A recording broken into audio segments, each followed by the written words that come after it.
Assalamualaikum warahmatullahi ta'ala wabarakatuhu. I am Hannan Sumapal Kusain, Bais 3B, the first reporter of Group 6, which is entitled The Beginning of Colonialist Design. So the discussion of this topic is all about what is colonial architecture. Second one, different points of view about colonial architecture. The third one, how colonialism has shaped the design world. And the last one, the 8 types of colonial explained. So, what is colonial architecture? Colonial architecture is an architectural style from a mother country that has been incorporated into the buildings of settlements or colonies in distant locations, which means ang colonial architecture ay isang arkitekturang estilo na nagmula sa inang bayan na ito ay patungo at naisama sa mga buildings na merong kasunduan sa mga colonies na nagmula sa mga malalayong lugar. Several colonial empires rose in the 15th and 16th centuries to take land holdings and influence cultures around the world. So maraming colonies, mga colonial empires ang lumaganap noong ika-15th and 16th centuries na kumuha at hinawakan ang mga lupa at sila ay nagbigay ng mga impluwensyang kultura patungo sa iba't ibang bahagi ng ating mundo.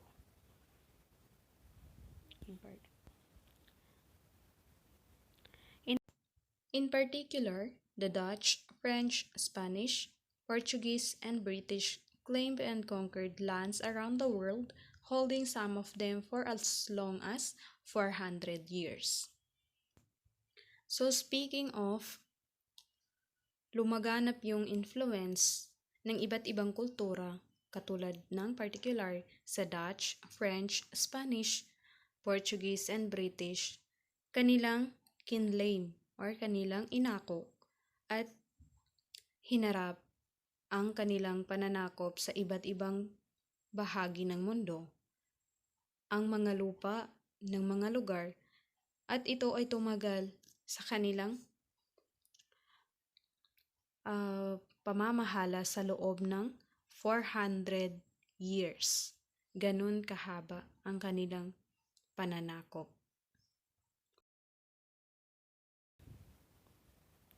So, nandito yung Spanish colonial architecture, British colonial architecture, French colonial architecture, and Portuguese colonial architecture, Dutch colonial architecture. So, ito yung sabi sa first paragraph na ito ay nagbigay sila ng iba't ibang bahagi ng arkitekturang estilo. So mamaya malalaman natin kung ano ba yung mga naiambag or na-influence nilang mga disenyo. So first, ano nga ba ang Spanish colonial architecture? Spanish colonial architecture is still found in the former colonies of the Spanish Empire in the Americas and in the Philippines.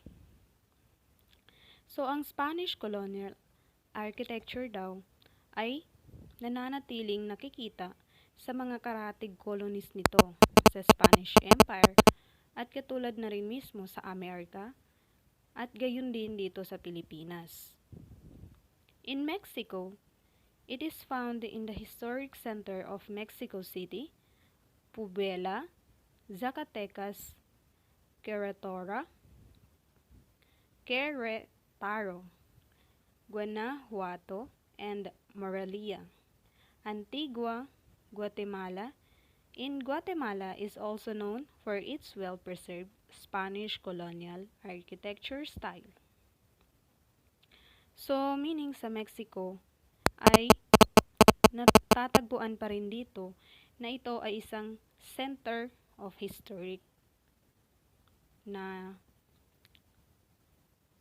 tinutukoy dito na makikita pa rin dito sa Mexico. Maraming lugar ang mga bahagi ng Spanish colonial architecture.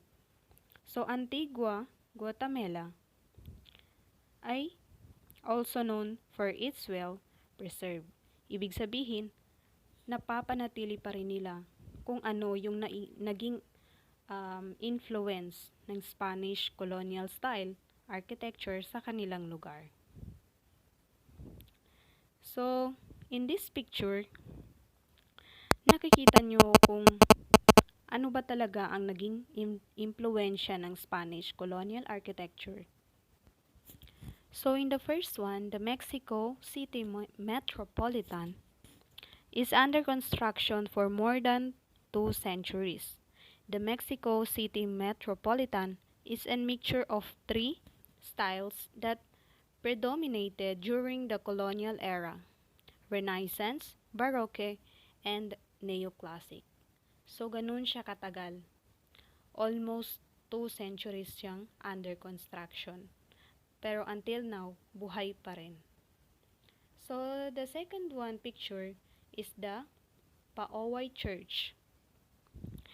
Paoy Church, Ilocos Sur, Philippines, is a fine example of Spanish earthquake Baroque only found in the Philippines. So, ito ay isa sa mga matanda or a fine example of Spanish colonial architecture, which is naipamana pa rin nila dito sa ating bansa. So, next one, the Portuguese colonial architecture.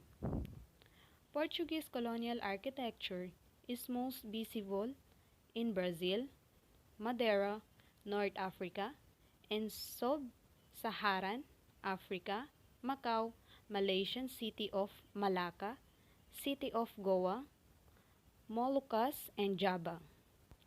So, ang Portuguese colonial architecture ay mas nakikita pa rin sa mga lugar ng Brazil, Madeira, North Africa, and Sub-Saharan Africa, Macau, Malaysian city of Malacca, City of Goa, Moluccas, and Java. So, makikita natin dito sa next picture kung ano nga ba ang tinutukoy. So, this is the Church of Santo Antonio, 1498, Mozambique.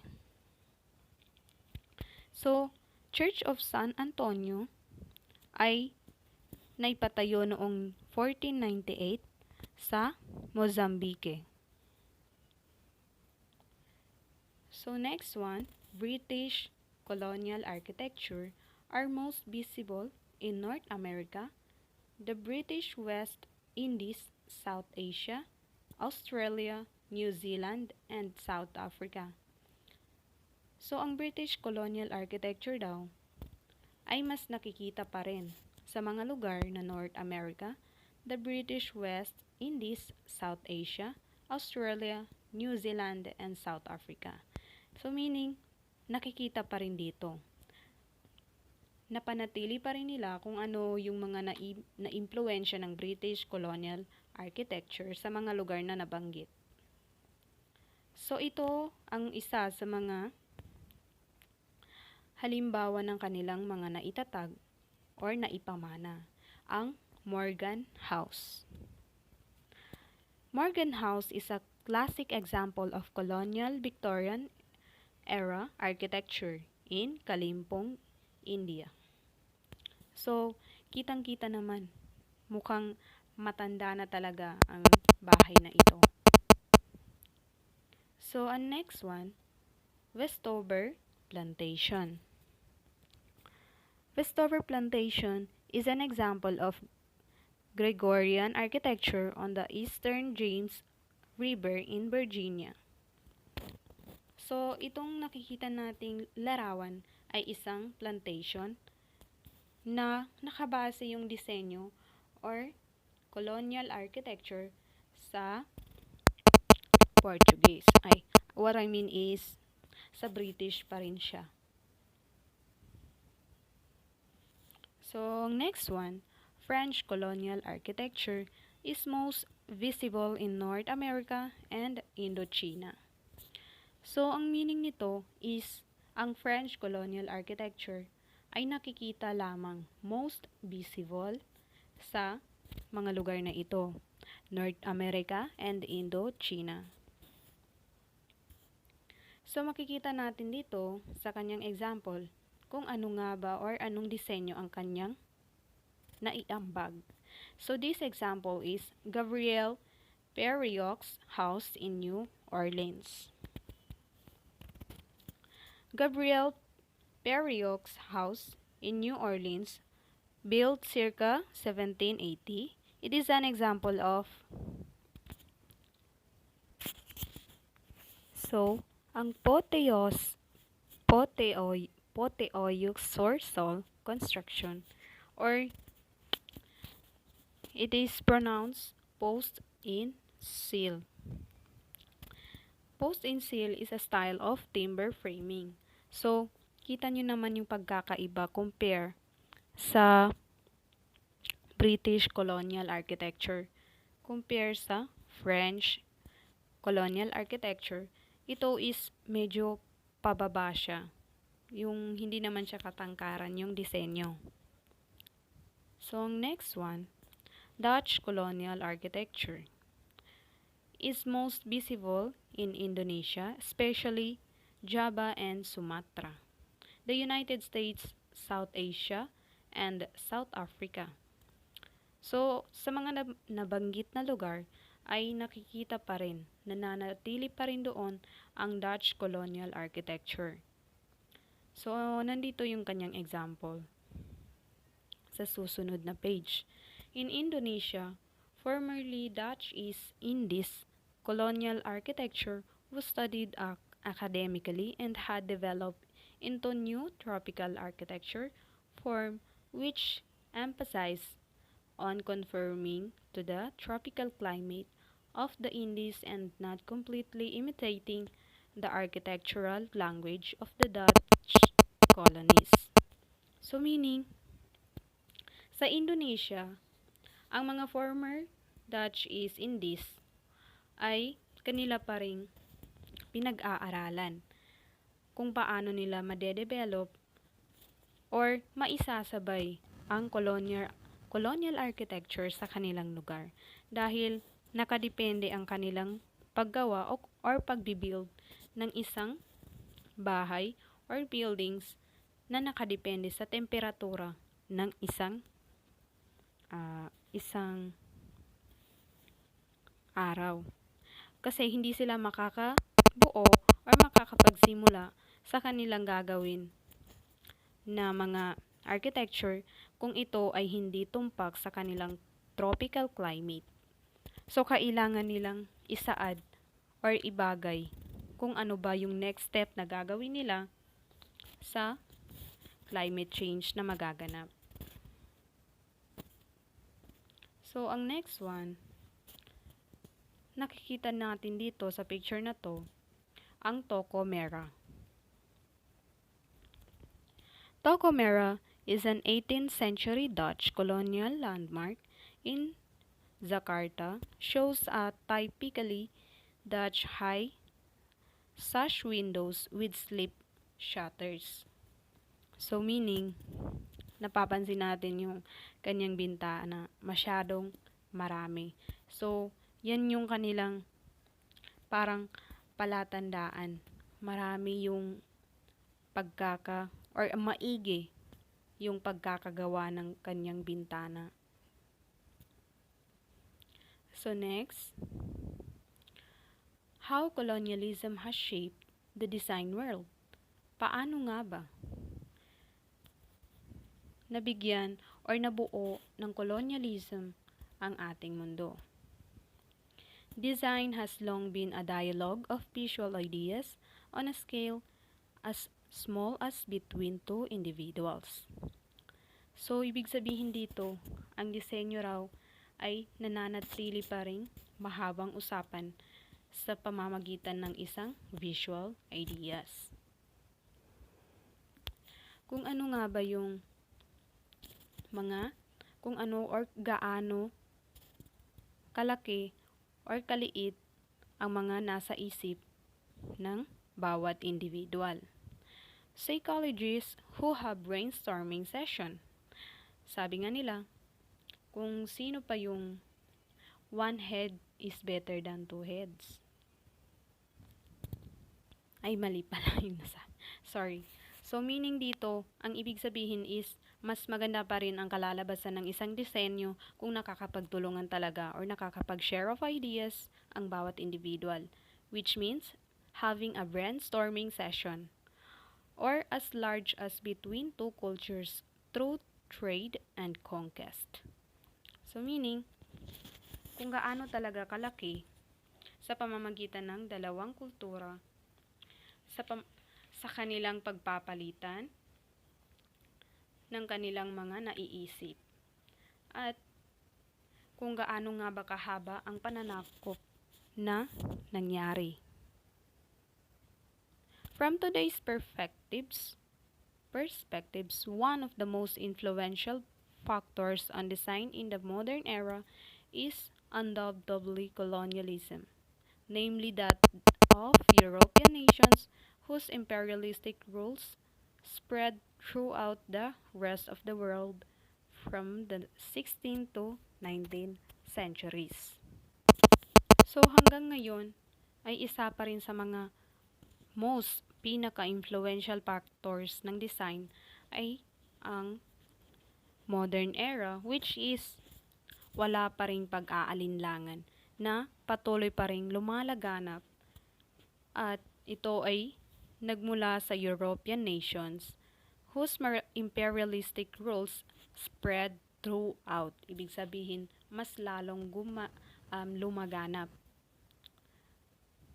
from the rest of the world from 16th to 19th centuries. So, ganun katagal. Until now, buhay pa rin yung mga disenyo at patuloy pa rin lumalaganap. So, in this picture, nakikita natin kung ano nga ba ang pagkakaiba at kung gaano nga ba naging mas lumaganap at gumanda yung mga disenyo. So, next one.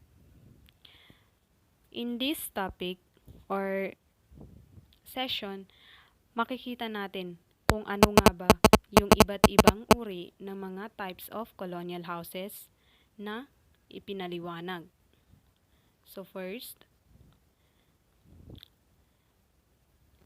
nakikita nyo sa first picture is a salted box style. So, mapapansin nyo is red siya. So, bakit nga ba siya salted style? Salt box style. Red salt box style house in Old Salem, North Carolina. So, ganun lang siya kasimple. Siguro according sa research ko, is tinawag lang siyang salt box style. So, in the another picture, built by Reverend John Smith noong 1675. Isa rin siyang uri ng salt box style. So, next one, ang Cape Cod style.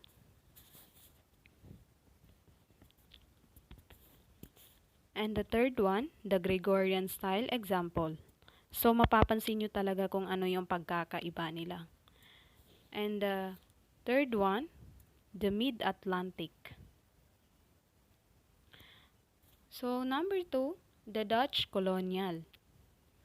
So, napapansin nyo ang pagkakaiba nila sa Spanish colonial. Sa Spanish colonial is more on naka-open talaga siya, open.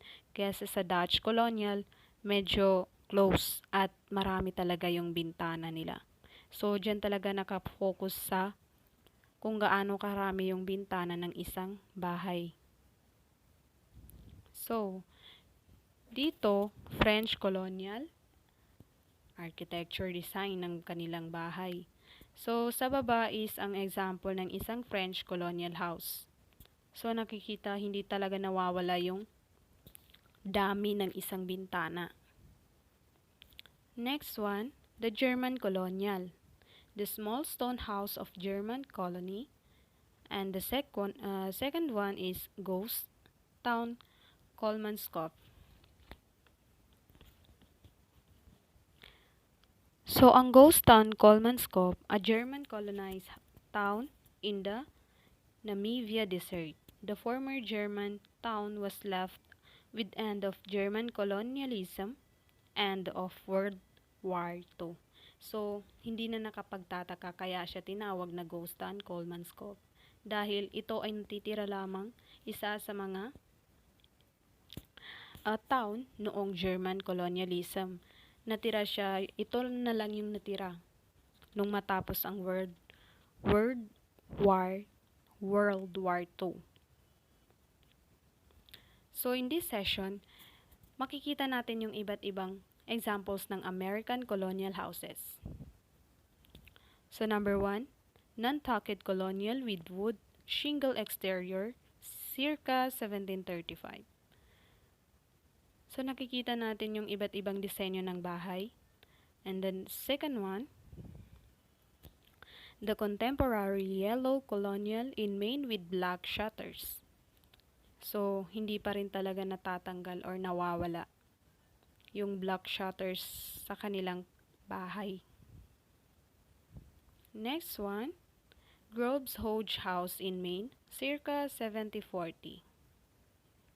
So napapansin natin dito yung iba't ibang disenyo at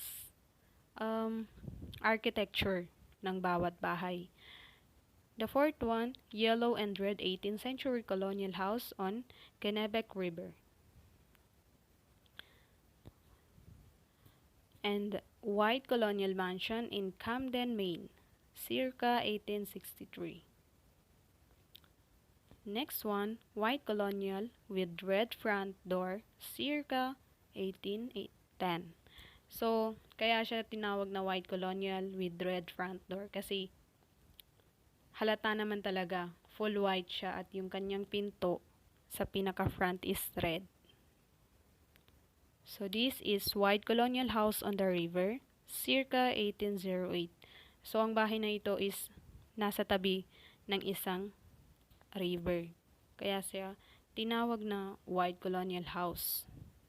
So, nakikita natin to marami, madalas sa isang movie na mga nagaganap. And second, next, wood shingle exterior colonial on large property. So, ibig sabihin, although gawa siya sa isang kahoy, pero malawak yung kanyang, nasa malawak siyang area, which means large property, noong circa 1840. Number 9, 3-story white steep roof, Connecticut colonial, circa 19,000. So, 1900.